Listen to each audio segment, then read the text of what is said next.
This meeting is being recorded. Thank you so much, Ellen and Margaret, for inviting me to speak today. It's a pleasure to be back. Thank you for the opportunity. And for those who don't know, I do teach. I'm a professor at the Near East South Asia Center for Strategic Studies, NESA. It's located at National Defense University in Washington, D.C. It's one of several regional centers. They are Department of Defense funded regional centers that focus on strengthening our partnerships with partners and allies in the Near East region through lectures and seminars and other events. So while I am a federal employee, I don't speak for the government that you're about to hear for this presentation. These are my views alone, and they do not reflect those of the DoD or any federal agency. So for this presentation, and I'd like to speak to you all for about 40 minutes or so, and then take any questions or comments that you have. I'd like to look at this in three parts. First, to provide some background and context of how did we come to the Abraham Accords agreements? How did we reach them? How did we get to this stage in the Middle East? Then I want to look at what has happened since the agreements took place in 2020. And then I just want to conclude with some thoughts of how to move forward, how to use the Abraham Accords as a springboard to attract other Arab and Muslim countries and to foster more regional security and stability.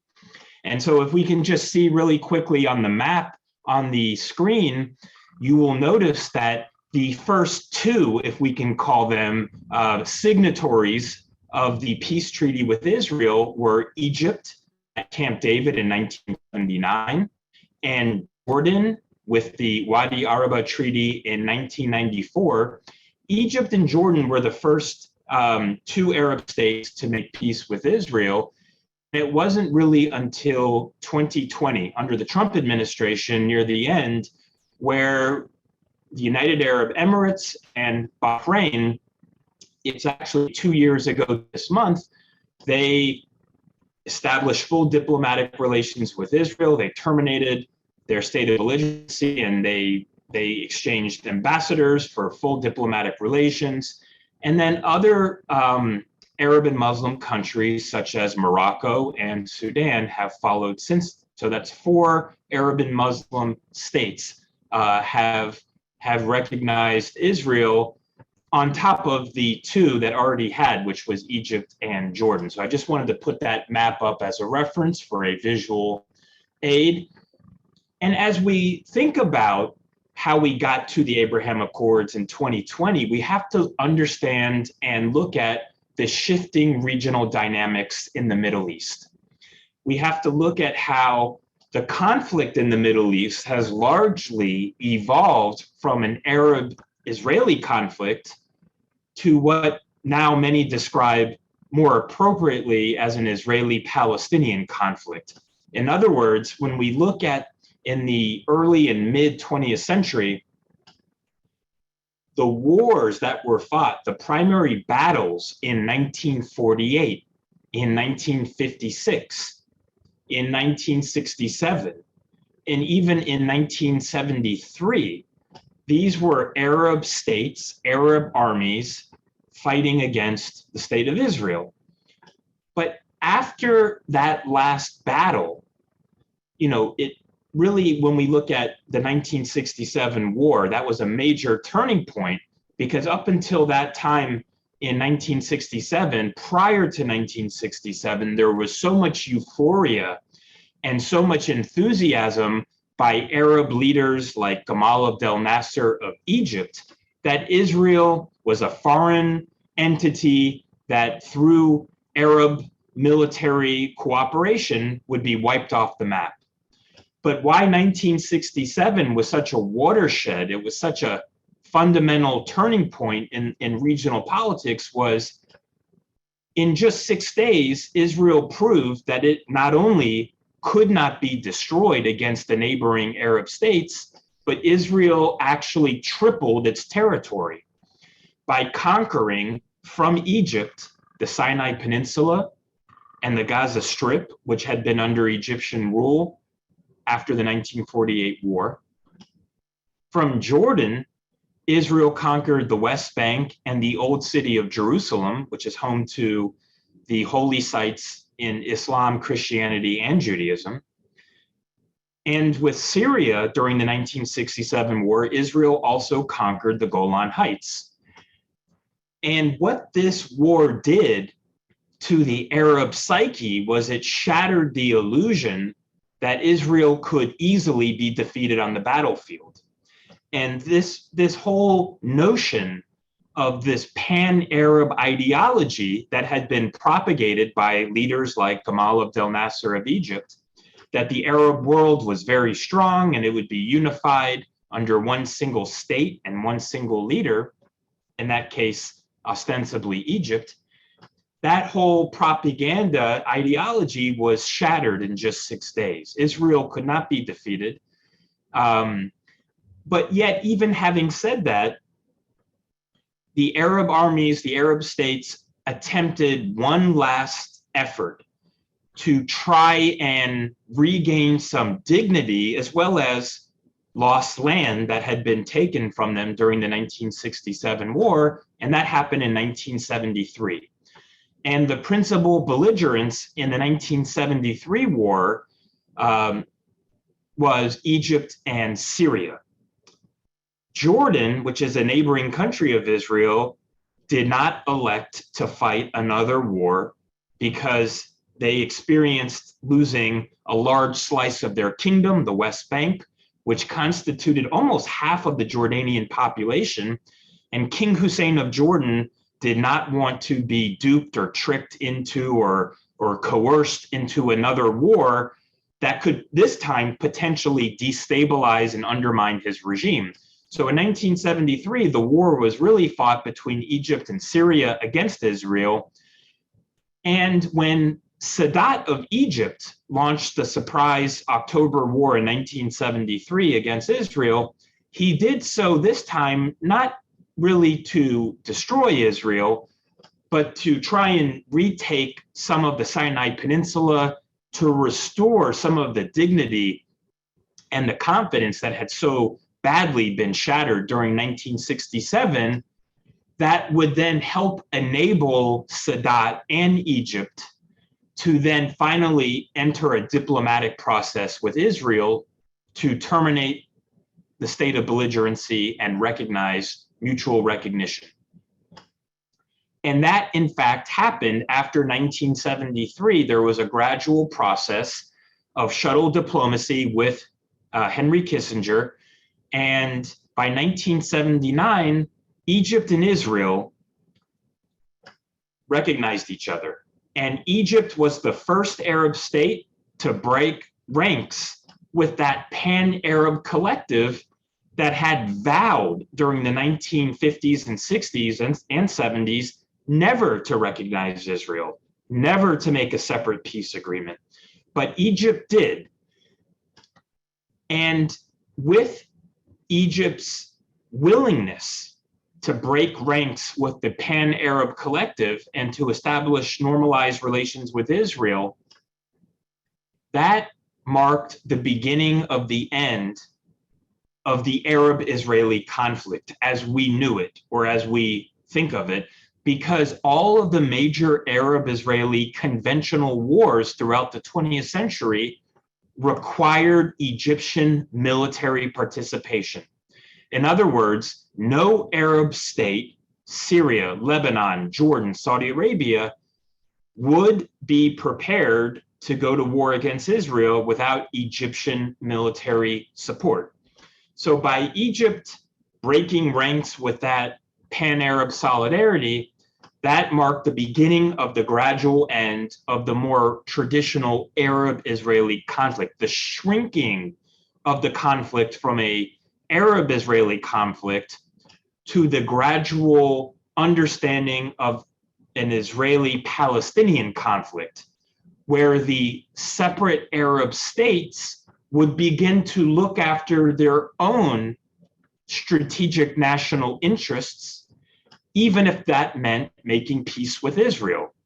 They would still, the Arab states, profess solidarity with the Palestinians, but they would no longer be hostage to moving on with whatever they perceived to be in their national interest, including recognizing Israel and having normalized relations with Israel, the United States, etc.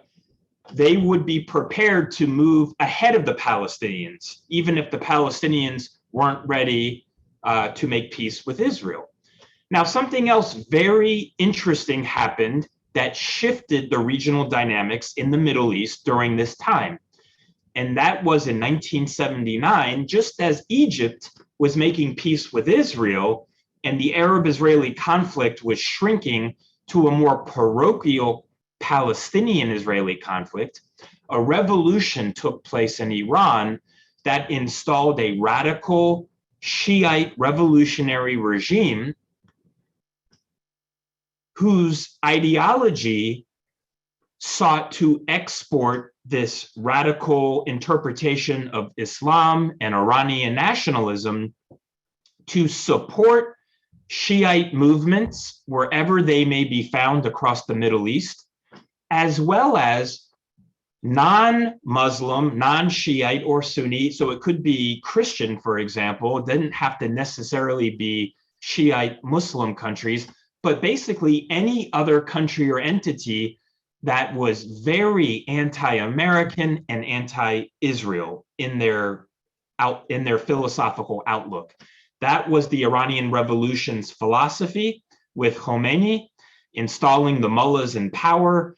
They sought to export their radical ideology and support and train radical elements to expand their influence, one of which, the most important probably, proxy militia group that we now know today in the Middle East that is directly supported, trained, and financed by Iran is Hezbollah in Lebanon.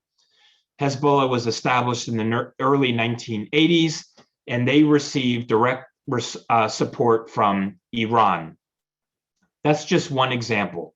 But with the rise of Iran in the late 1970s and the early 1980s, we start to see a shift in regional priorities. Yes, countries in the Persian Gulf, like Saudi Arabia, for example, they are still going in the 1980s to very publicly support the Palestinians. But with the new radical regime in Iran, countries like Saudi Arabia have new enemies, because from the Saudi perspective, their neighbor Iran poses a much more direct threat than Israel.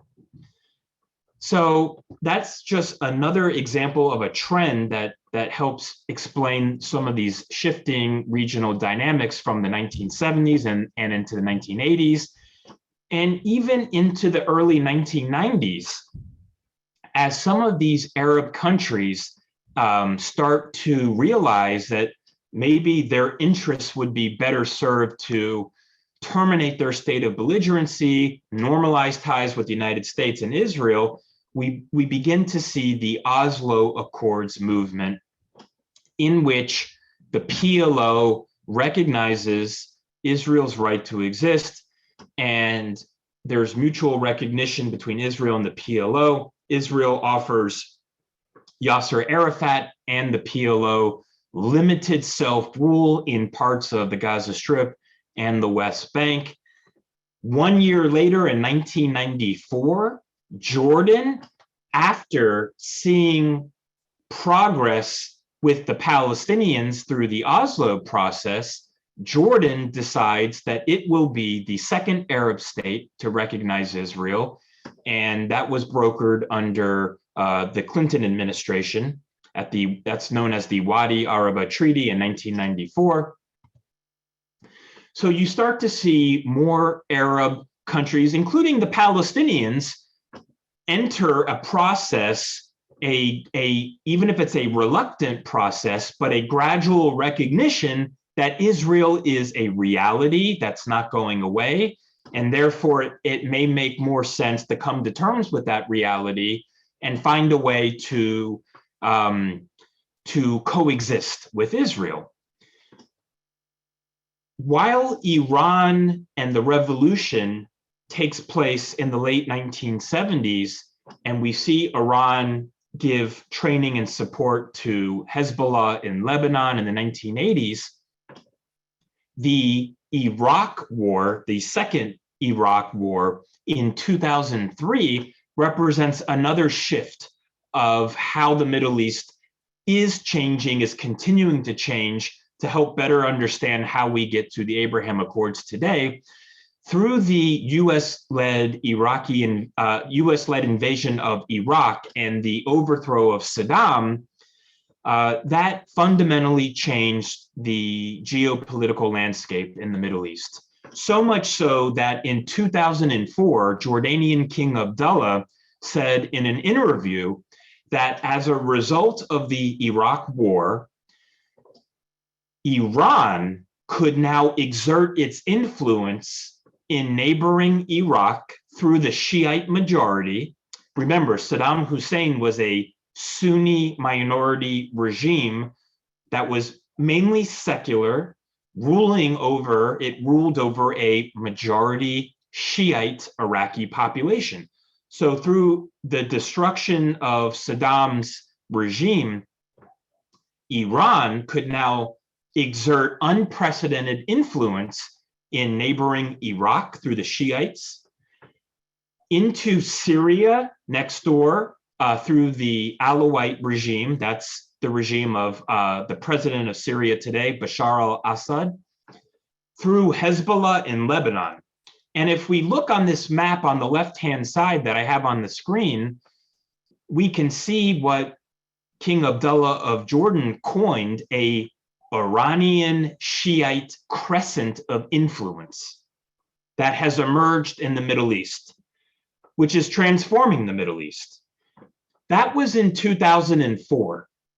If we fast forward to 2015 and look at the image on the right-hand side of the screen, as a result of the civil war in Yemen, which is below Saudi Arabia, you can see I tried to draw a circle that through Iran's now support of the Houthis in Yemen, the Houthis are the faction that overthrew the Sunni regime in Yemen in 2015. They're a branch of Shiite Islam, and they received support from Iran. Through the support of the Houthis, if you're looking at the map of the Middle East through the vantage point of some of these Gulf Arab countries like Saudi Arabia and the United Arab Emirates and Bahrain, it's no longer a Shiite crescent, it's a full moon.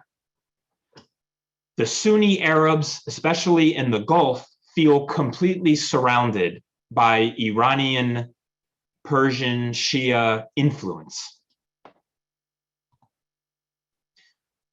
And so the Abraham Accords are unprecedented in that they are a formal repudiation of the Khartoum Summit that was issued after the 1967 war. No peace with Israel, no negotiations, no recognition. They're also a formal repudiation of the 2002 Arab League Summit in Beirut, Lebanon, whereby the 22 Arab League member states issued a peace offering, essentially, to recognize Israel, but only if and after Israel evacuates from every inch of territory it conquered during the 1967 war. So all of the West Bank, all of the Gaza Strip, all of Eastern Jerusalem, so that would be the capital, Eastern Jerusalem, and allow the refugees, the Palestinian refugees, to return. And it was really that refugee return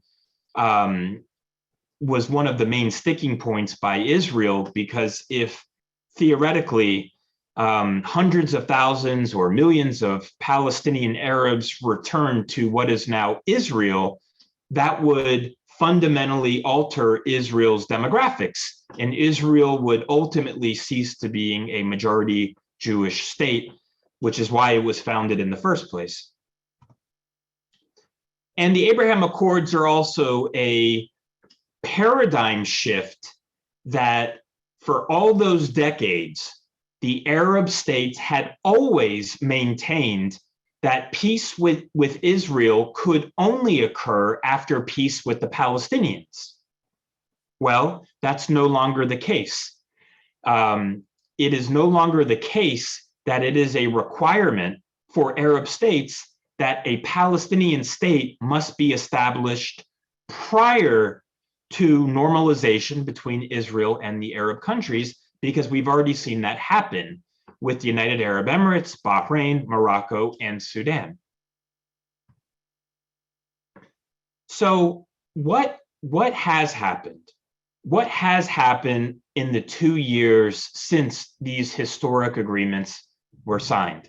Well, the historic agreements that were signed between Israel and the UAE, Bahrain, Morocco, and Sudan really should be understood as, in terms of the closest relationship, that closest relationship is between Israel and the United Arab Emirates. A bilateral free trade agreement has been signed between Israel and the UAE since 2020, which eliminates most tariffs. There have been approximately 250,000 Israeli tourists who have visited the United Arab Emirates over the past 2 years. This is remarkable in such a short period of time. In 2021, bilateral trade between Israel and the UAE reached 1.2 billion, and this figure is expected to grow to 10 billion over the next 5 years.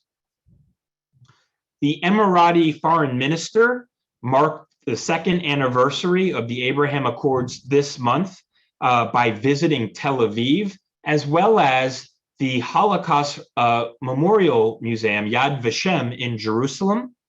So that's very significant because it's not just a government to government or military to military relationship that the UAE is seeking to establish. It's more of a people to people, a warm peace that is hoping to be established. And I say this because that is very different from the type of peace between Israel and Jordan and Israel and Egypt.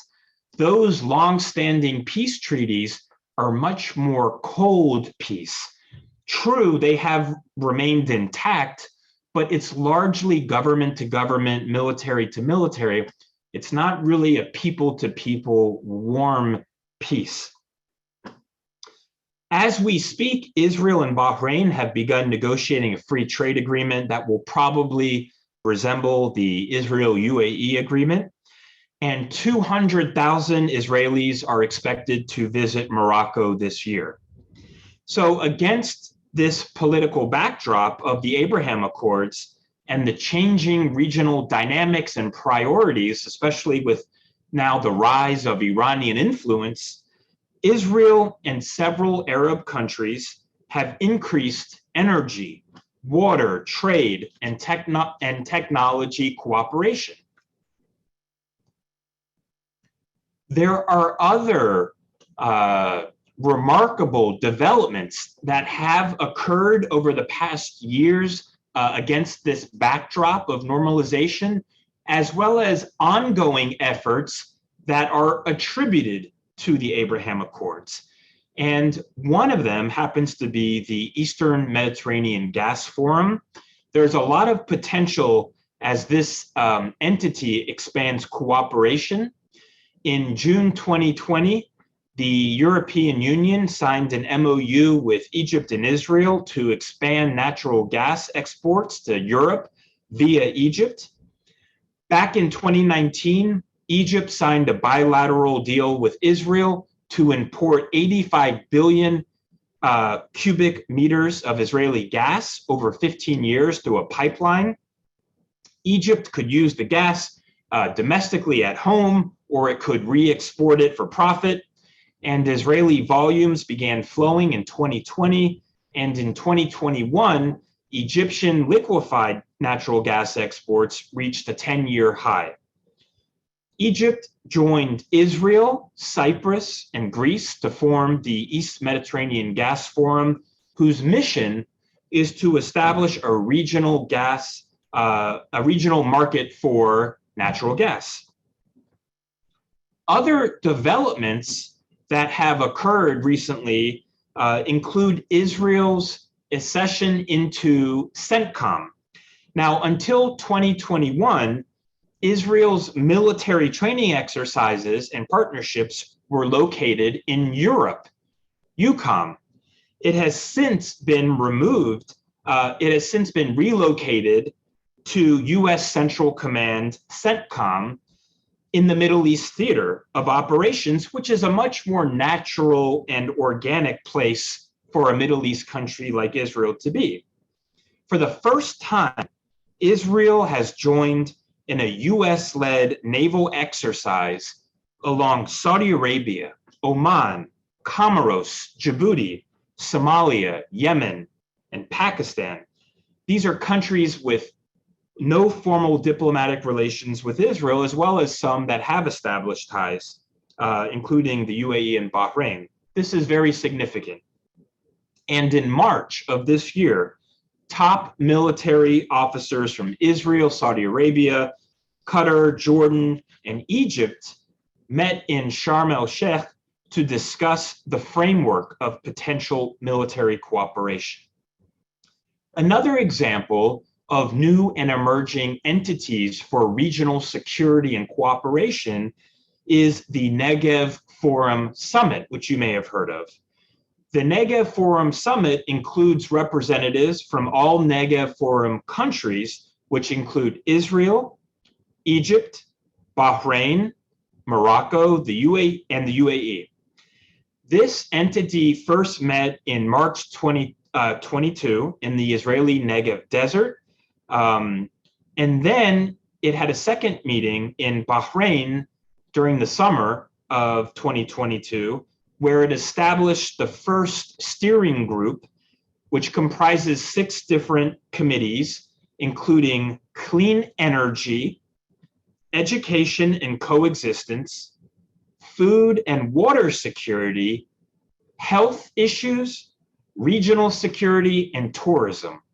So this is another new forum and entity seeking regional cooperation between Israel and its neighbors, and this happens to be also under US auspices.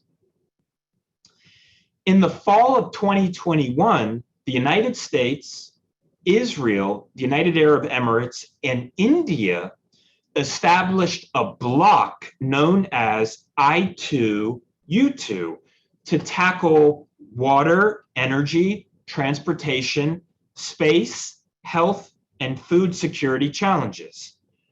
There is also an interest to establish coordination in areas of artificial intelligence and cybersecurity technology. The first summit of the I2U2 took place in Jerusalem in July 2022, and this seeks to leverage these countries' economies and technologies to confront common challenges. So this is another example of Israel unprecedentedly working with another Arab country, the UAE. And India's inclusion offers partnerships and opportunities that extend beyond the Middle East into Asia. Now, the N7 initiative is an Atlantic Council sponsored initiative. The Atlantic Council is a think tank. It's a policy center in Washington, D.C., which includes this N7 initiative, which is sponsored by Atlantic Council. It includes participants from 7 nations that normalize ties with Israel: UAE, Bahrain, Egypt, Jordan, Morocco, and Sudan.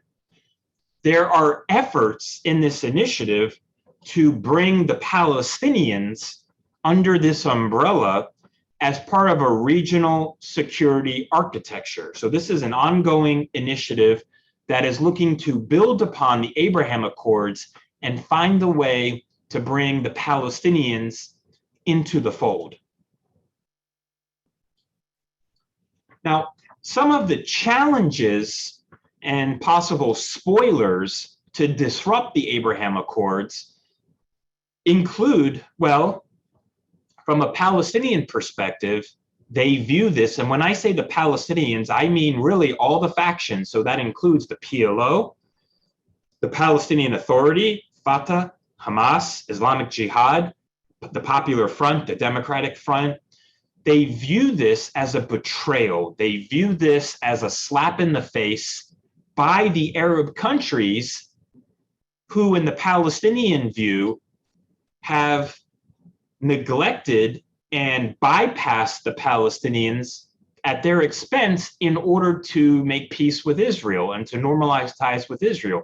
So the Palestinians have felt abandoned by the Abraham Accords. They believe that they were not consulted during the negotiations under the Trump administration. And so therefore, they have not shown positive interest in the Abraham Accords or the advancement of these peace treaties. There are also concerns by, believe it or not, some of the original signatories, Jordan and Egypt, but especially Jordan, and I'll try and explain why. Jordan, during the Trump administration, felt incredibly isolated and marginalized, that its historic position, whether it was Jordan's custodianship, the guardianship role of the religious holy places in Jerusalem. This is a coveted, cherished position that dates back in Jordan to 1924, or just Jordan's unique geostrategic role with the United States and with Israel. Jordan felt that it was being neglected and bypassed under the Trump administration with the other Gulf Arab states like Saudi Arabia, for example. It didn't feel appreciated. It didn't feel consulted. It looked at the Trump peace plan as actually a threat to the stability of the Hashemite monarchy, because it wouldn't create a viable independent Palestinian state, but rather create conditions, the Jordanians believe, that would cause Palestinians on the West Bank to flee into the East Bank, which could have a destabilizing impact. So there's concerns by countries like Jordan, more so Jordan than Egypt, but also Egypt, the original signatories, that with the new Abraham Accords, their traditional roles may not be taken with as much appreciation and respect as they would like it to be. In other words, they might feel that people are forgetting about them, and they're looking more with greater emphasis to the other Arab and Muslim countries.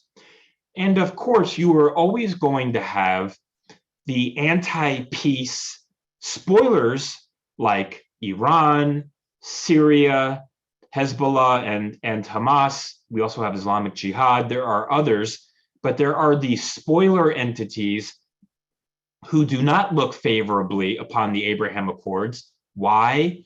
Because they view them as a threat, that if more Arab and Muslim countries recognize Israel, this will actually diminish their raison d'etre. It will diminish their significance and their cause, because these types of actors thrive off of maintaining a state of belligerence against Israel. So peace is not really in their marketplace of ideas, because that is antithetical to their whole worldview and strategic objectives.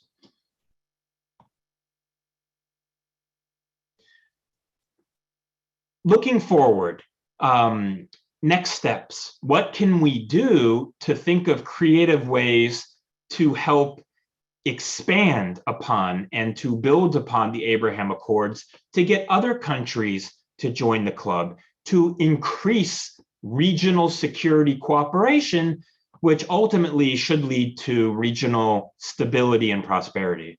Well, the United States and Israel can play a positive role by reestablishing, reconsolidating efforts with those original signatories like Egypt and Jordan to maintain, and they can do this publicly, very visibly, as well as behind the scenes, that these countries are valued. They're longstanding allies of both Israel and the United States, and they have a very important role to play in the region. Getting other Arab and Muslim states to join the Abraham Accords is a strategic U.S. national interest, and the Biden administration is working diligently behind the scenes and publicly to expand on these initiatives to try and get other countries to join the club.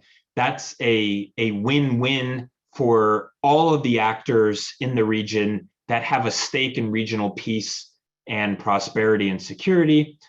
One thing I think that is worth mentioning before I wrap up and turn the floor over to any comments or questions that you may have is, while these Abraham Accords are historic and unprecedented, it's important to realize that even if it doesn't look optimistic today for any political progress with the Palestinians, due to a variety of reasons that we can get to in the Q&A, the Abraham Accords should not be understood as a substitute for momentum with the Palestinians. The Palestinians will tell you this, but also the other Arab countries, even those that have established relations with Israel, even those who you may not think would care too much about the plight of the Palestinians.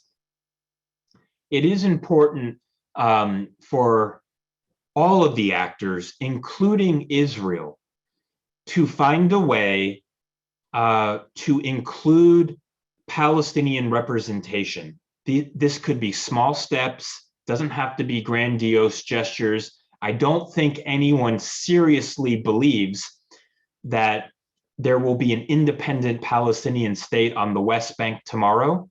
However, there's a lot of daylight of what can be accomplished up until that point of how to take small, tangible, mutually beneficial steps between Israelis and Palestinians, confidence-building measures, measures to improve dignity and security that might help facilitate a framework to incentivize other Arab and Muslim countries to normalize relations with Israel. So with that, looking at the clock, I will stop here. I will stop sharing my slides. I thank you all for your attention, and I will pause here for any questions that you may have.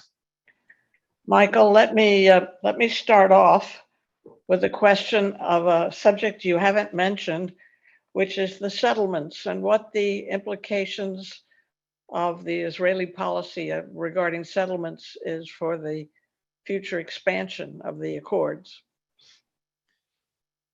It's a great question. It's an important question, the issue of Israeli settlements in the West Bank. One of the primary reasons why the United Arab Emirates established relations with Israel, it wasn't insisting on Israel to create an independent Palestinian state, but it was to prevent Israeli settlement expansion and Israeli annexation of the West Bank. The Israeli leader actually appealed to the Israeli public to reconsider the wisdom of applying sovereignty and annexing the settlements and the land, the territory in the West Bank.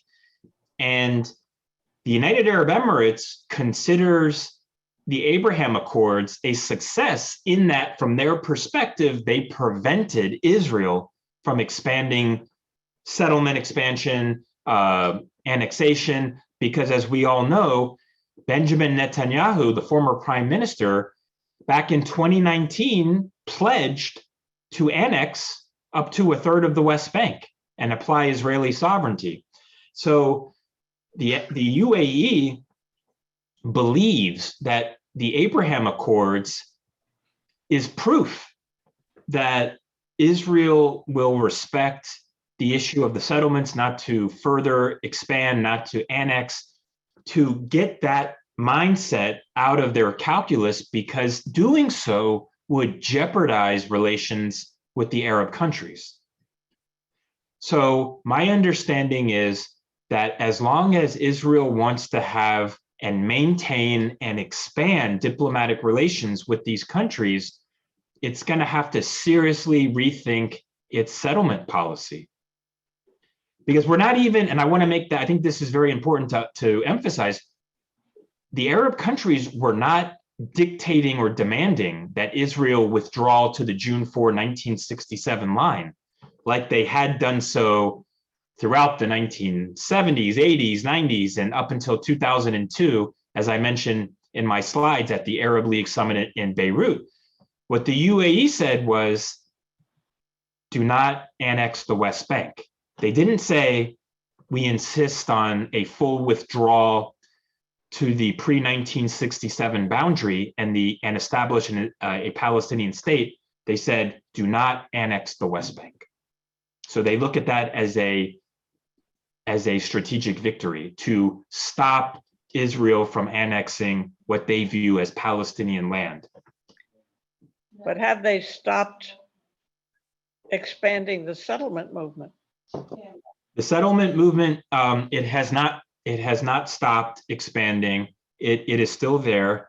And we have to also look at what we mean by that, because if we're talking about settlements that are technically, Eastern Jerusalem is perceived as occupied Palestinian territory under the international community. I mean, everyone almost pretty much except for Israel sees it that way.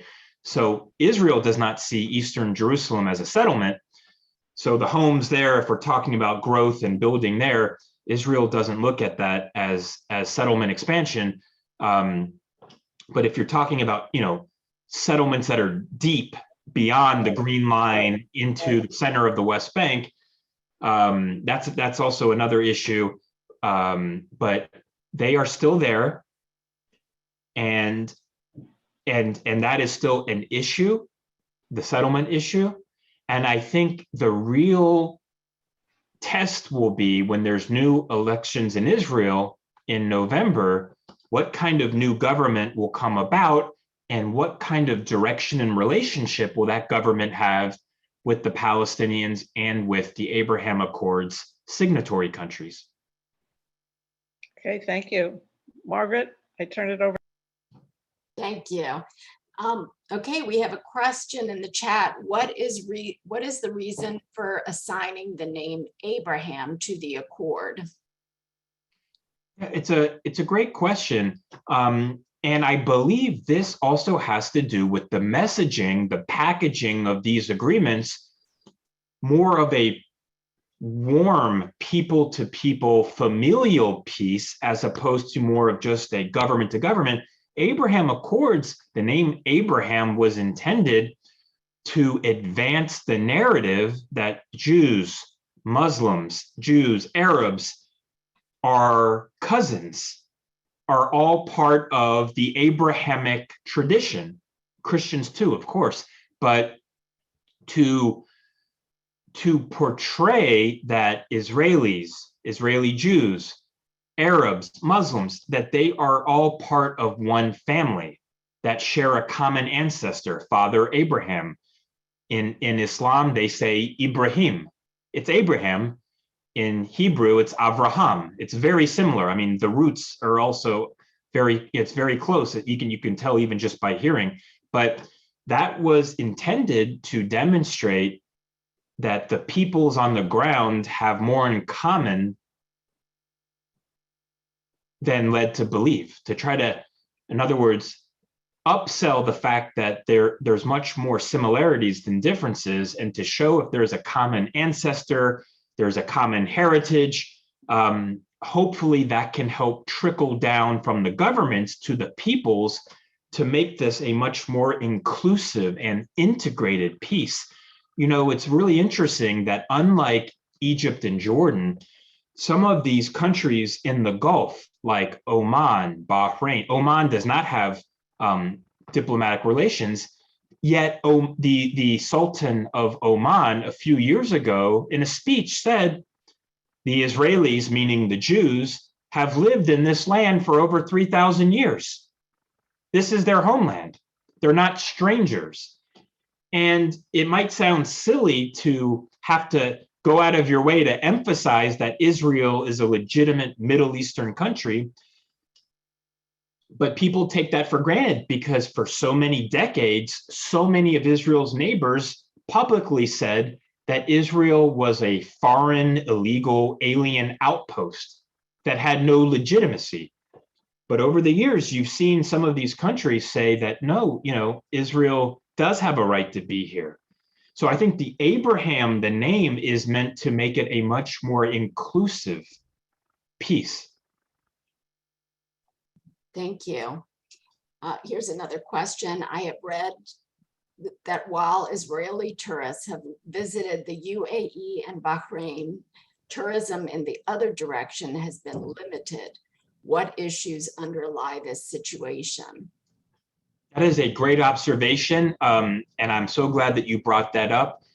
You're right. You're absolutely right. The direction of tourism traffic is largely one-sided in that it's the Israelis that are going to these Arab and Muslim countries, and there's relatively few Arab and Muslim citizens that are coming to Israel. Now, some of the reasons for this is that even though the type of peace between the UAE and Israel, for example, compared to Egypt and Israel is much more warmer, it still must be said, and that's why I ended my slide by mentioning the Palestinian issue, on the so-called Arab street, the Arab public opinion, sympathy and support for the Palestinians remains very high. And socially, it is still somewhat taboo for Arabs and Muslims to visit Israel until there is some kind of peace or independence for the Palestinians. And I think that explains a large part why the tourism is very lopsided. But there still are tourists. There are people, and you can find, which is really interesting, Moroccans, Emiratis on social media attempting to visit Tel Aviv, trying to learn Hebrew, trying to communicate with Israelis. This is not a majority by any means. I don't want to give that impression, but you are seeing bits and pieces of it. But I do think it's important to underscore that the masses in the Arab and Muslim world hold the Palestinian issue in their hearts in high regard. And when we look at some of the polling, when the Abraham Accords were first issued, there was much more sympathy or willingness, is probably a better word, to sort of wait and see. Okay, from the Emirati perspective or the Moroccan perspective, we may not love Israel, but let's give this a chance. Let's wait and see what happens as a result of these accords. Well, since the escalation of violence in Jerusalem this past year, around the Temple Mount, around the Haram al-Sharif, the holy places, as well as the Hamas-Israel war, as long as we're seeing that kind of escalation flare up, the popular attitudes has decreased. I mean, the amount of sympathy and support for the Abraham Accords by the Arab countries is going down whenever the violence flares up with the Palestinians. So that's why I tried to conclude that even if there's no simple magic wand solution to solve the Palestinian issue, there needs to be greater thinking of how to creatively include them, because that will help the perception among the Arab states improve, looking at Israel more positively. Thank you. How much will the newly formed economic partnerships since Abraham Accords solidify peace and mutual benefits, or are such partnerships fragile? I think the partnerships, for the time being, and it's a short amount of time, it's only been 2 years, but I think they are pretty strong, pretty ironclad. They are not impervious to disruption, but I will say this, and I think this is a good metric to indicate the test of the relations. In 2021, there were flare-ups between Israel and the Palestinians, and just this past spring and summer, they resurfaced. No Arab state that signed a peace treaty with Israel broke off diplomatic relations. Ties were tested.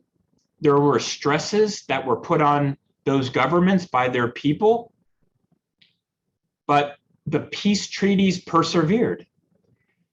And I think it would take a lot for the governments of those countries to abrogate those treaties. So, I mean, it would take something really big. But despite those flare-ups of violence and stresses and tensions in Jerusalem and in Gaza, those agreements have held up. Diplomatic relations were not severed. And I think that the governments of the UAE, Bahrain, and Morocco see that there is strategic value of finding a way to cooperate and collaborate with Israel. It doesn't mean that these countries became Zionists overnight or agree or support every single policy that Israel does, but I think there is a conventional thinking that they recognize that Israel is a strong, important, and relatively stable country in the region. And there are other countries in the region that are either not so stable, not so strong, or look to threaten and challenge those Arab and Muslim countries. And so they look to Israel as a potential ally to help their own issues. So I think the financials, the economics are strong, and they will most likely persevere. Which country do you think will be next to join the Abraham Accords? Will Saudi Arabia join? It's a great question. I think that the Saudis are definitely interested in joining, because I think the Saudis must have known, must have tacitly endorsed their smaller neighbors like Bahrain and the UAE to go along with it. They could have expressed their objections, but they didn't. The official Saudi position is Saudi Arabia will not normalize ties with Israel unless there is not only movement on the Palestinians, but sovereignty for the Palestinians. That's the official position. That, by the way, had been the official position of those other Arab states too. So, just because they say that doesn't necessarily, that has proven that that's what it takes for it to happen.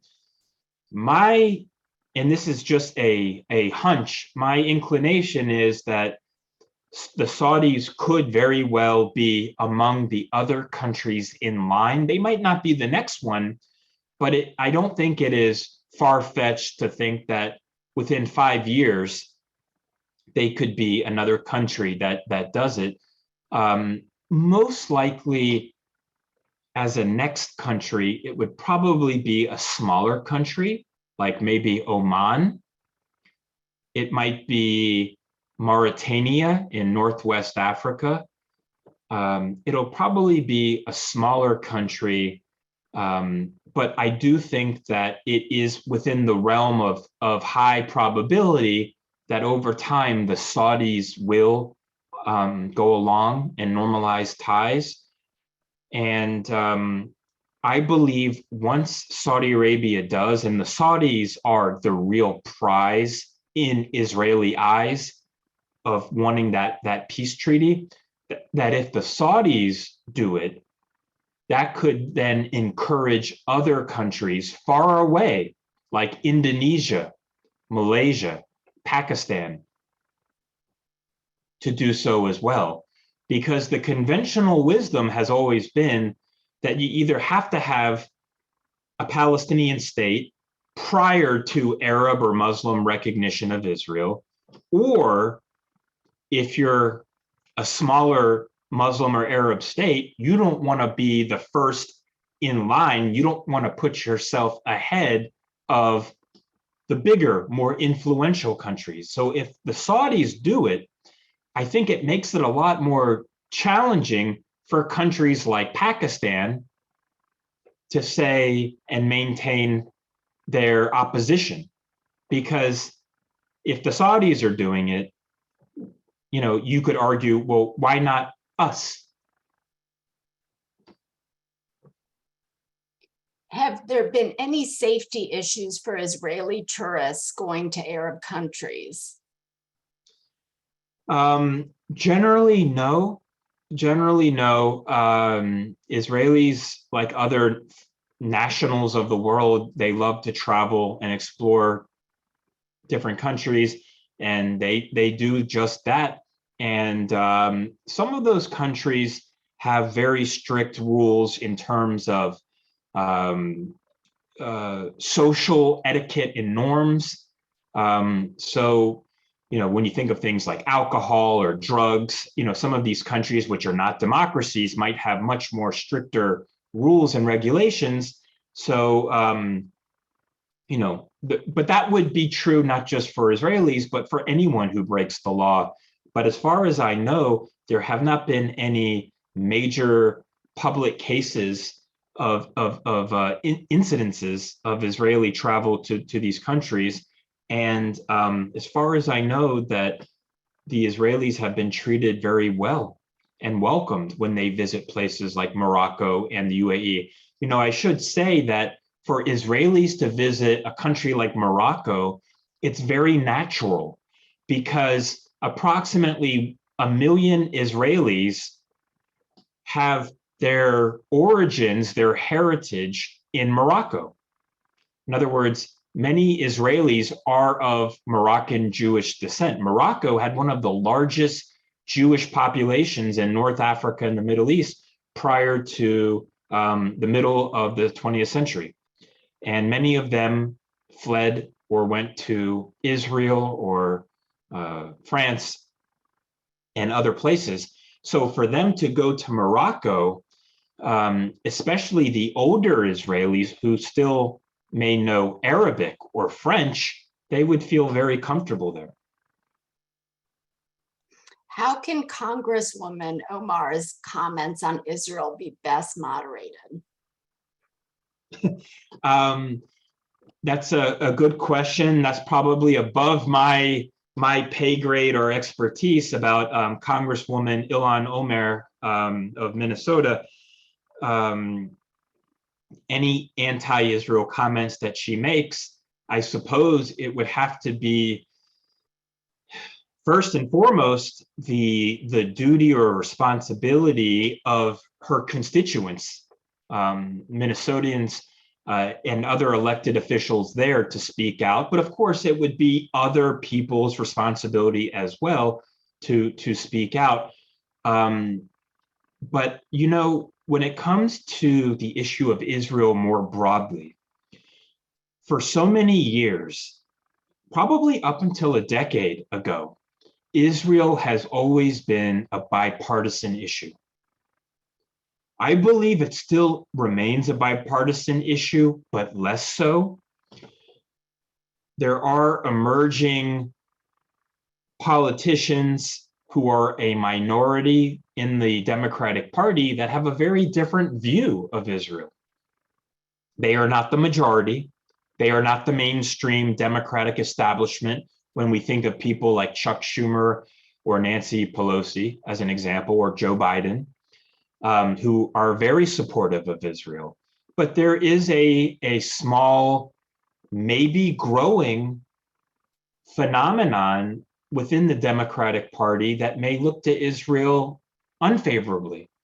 So what to do about that, I suppose, would be the challenge and task of constituents, but also other elected officials to speak out and to explain that if you think the Israel-US relationship is important, to make the case why it's important. And that's something I think that is ongoing and will probably continue to be something that is important for Americans, the constituents, and politicians in this country when you look at the bigger picture of the longstanding strategic US-Israel partnership. How did the Abraham Accords actually come about? What role did the Trump administration play? It's a great question. In short, the Abraham Accords were the product of years, decades of back channel consultations going back probably 20 years, to be honest, between different American administrations and the Middle Eastern governments. But yes, it is true that they were brokered ultimately under the Trump administration, but they did not happen overnight.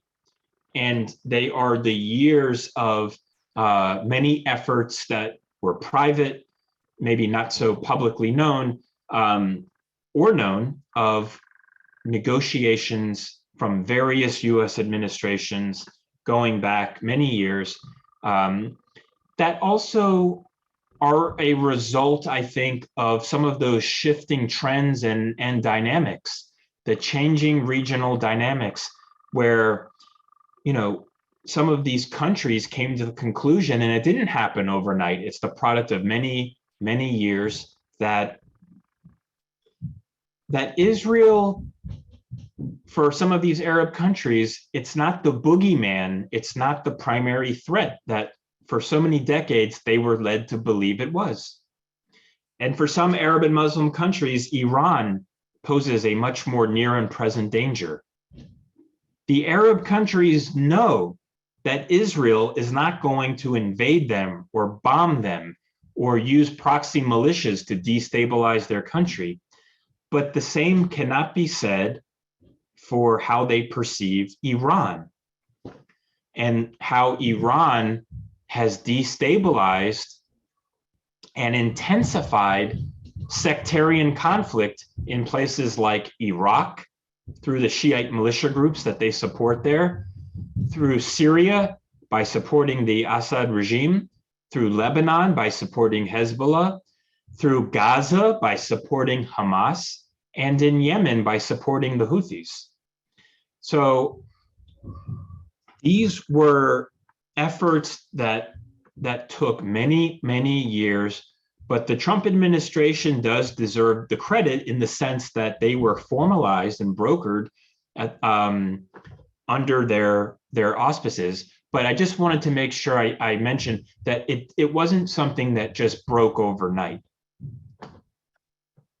How do you see the warming relationship with Turkey in relationship to the Abraham Accords? You know, as we have seen and continue to see, that alliances change.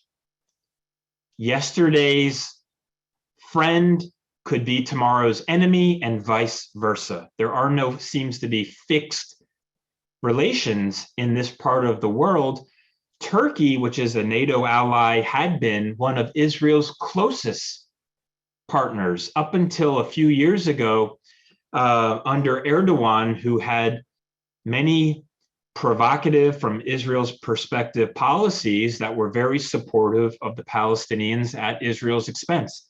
And so relations have been very cold and very tense under Erdogan, who came to power back in 2003, 2004. But now we're starting to see, once again, things shifting. Things shift in the region. And with the improvement of Turkish-Israeli relations, I would suspect that we might see shifts in other parts of the Middle East. I mean, if Israel and Turkey are going to improve their relations, how is that going to impact how Turkey had been very sympathetic or supportive to groups that were either hostile to Israel or challenging to Israel, like Hamas in Gaza or Qatar? So I personally look at that if Turkey is improving relations with Israel, that's a good thing. That's a positive development. Turkey is an important Middle Eastern country, and it's been very challenging for the United States, for its relationship with the United States and for its relationship with Israel, to try and find a way to overcome some of these hurdles and differences. So I am cautiously optimistic that improved bilateral ties between Turkey and Israel will help facilitate greater regional stability. Have you briefed members of Congress about the history and strategic regional policy initiatives you've educated us about today? I have not. Excuse me. I have not. I have not done so. Settlement patterns make it clear that a contiguous Palestinian state is impossible. How can one ignore that the resulting patchwork of Palestinian enclaves is similar to the regime in pre-democratic South Africa? Well, the settlement experience in the West Bank is very different, it's true, than it was in the Gaza Strip. Far fewer Israeli settlers, smaller territory, smaller population, but it's not impossible. I think most realistically, and just for the record, I don't personally think or see evidence that there will be an independent Palestinian state anytime soon, for a variety of reasons. But putting that aside, logistically, practically, it's not impossible. It's not impossible. It's not easy, but it's not impossible, because most likely, and the Palestinian interlocutors understand this, that if there is to be a Palestinian state on the West Bank, there would have to be mutually agreed land swaps. So the main settlement blocks that are very close to Israel proper, that are in and around Jerusalem, when you think of places like Ma'ale Adumim, those would probably be incorporated into Israel proper, but there would have to be reciprocity where territory in Israel property that is agreed by the Palestinians would then have to be ceded to a future Palestine. The lands that are deep inside the West Bank, as I see it, under some type of arrangement, they would either have to be dismantled, or if they remain, then the people living there, the Israeli Jews, would have to be willing to live under Palestinian Authority jurisdiction and their security services, not the IDF. That would have to be their decision. And they can choose to stay there or they can choose to leave. But it is definitely, there's no question, it is definitely more complicated and challenging than what happened in the Gaza Strip. But it's not totally possible. It's not totally impossible and not beyond the realm of impracticability, because if we look back not too long ago, there were efforts by the Israelis and the Americans to reach an agreement with the Palestinians that would have given them not 100%, but something close to that of a Palestinian state with Jerusalem as its capital and a refugee compensation package. So it is possible. It's not impossible. It's not easy, but I don't see going beyond saying all this. It's almost a moot point today because I see virtually zero evidence that there is a will and a desire by both sides to accomplish this goal. Israel needs to treat Palestinians, despite their weak leadership, to a more normal treatment in terms of economic and social development, and stop lumping all Palestinians into a single category. Will Israel continue to work with Lebanon on resolving their maritime border? As far as the first point, I agree. And I think that there might be small steps that the Israelis can do when we looked at that N7 initiative or looking at ways to help bring the Palestinians into the Abraham Accords umbrella.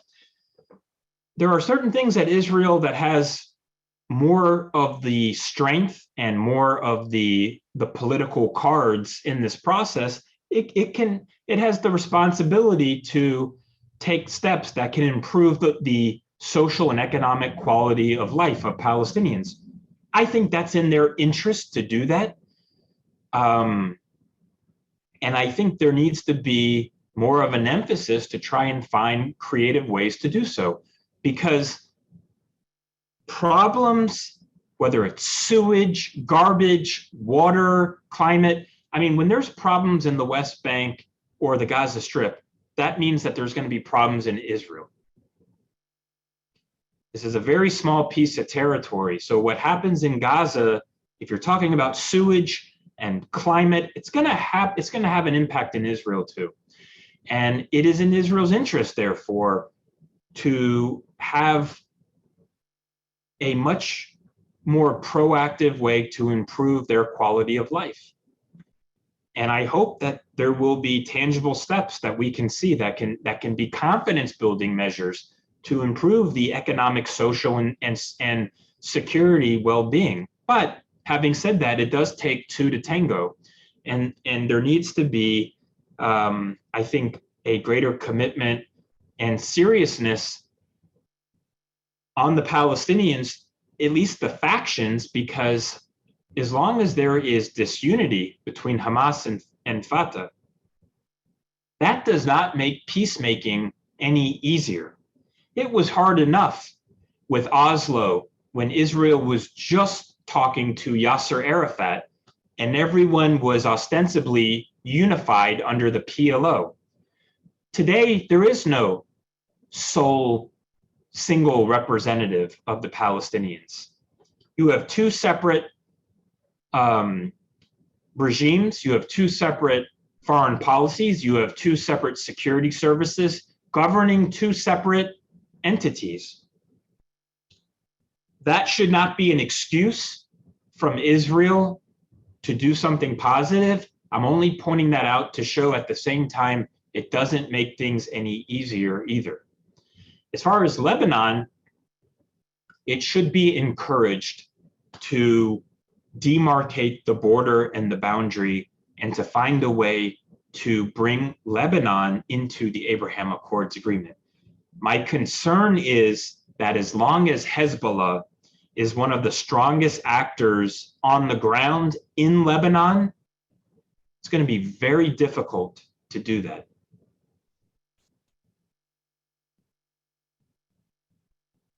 If anybody else would like to pose a question in the chat, feel free. Thank you, Michael, for answering so many questions. There's been a lot of interest.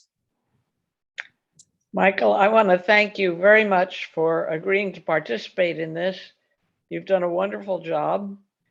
You might think about joining the State Department and seeing if you can implement any of these or do away with any of these issues. But thank you for your time and your effort on our behalf. So, well, thank you. I just want to say thank you again so much for having me. Thank you for your attention and your questions. It was my pleasure. I hope everyone stays safe and has a wonderful weekend. And thank you again for having me. So thank you. In the chat, we have people saying great presentation. Thank you. No question, but outstanding presentation. Thank you for your great presentation. This has been a very interesting and helpful discussion. Many thanks. And yeah, so I wanted to also thank you so much for your time and your informative presentation. And thank you all for being here today. We will have another upcoming program, which I posted into the chat, that's on bonsai and the role of these tiny trees in international diplomacy with author Anne McClellan. She will be presenting on Wednesday, September 28th from 1 p.m. to 2:30. And to register, you can go to our website, http://www.littlefallsvillage.org/bonsai. And that's in the chat if you want to just copy it from there. And thank you again for joining us today. Thank you to Ellen Wormser for all her efforts in making this event possible. And enjoy the rest of your day.